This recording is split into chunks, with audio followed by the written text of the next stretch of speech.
சாலையில நீ போகும்போது குறுக்க கட்டையை விட்டு எவ்வளவு வச்சிருக்க எடுங்கிறான். அதான் அவர் சொன்னது. கணக்கில்லாத சுமை.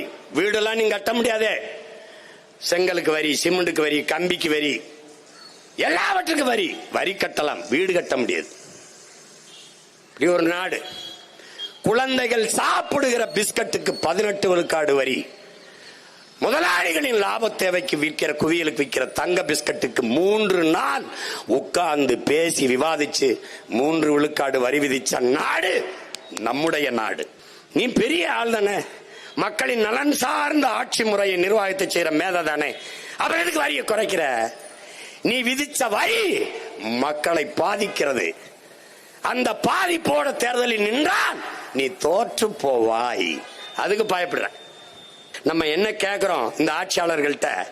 நாடெங்கிலும் சரக்கு மற்றும் சேவை வரியில் மொத்த வருவாய் பெருக்கம் எவ்வளவு? ஒரே ஒரு முறை நிதிநிலை அறிக்கையில் இந்த நாடெங்கிலும் இந்த ஜிஎஸ்டி வரியால் இவ்வளவு வரி வருவாய் பெருக்கம் வந்திருக்கிறது.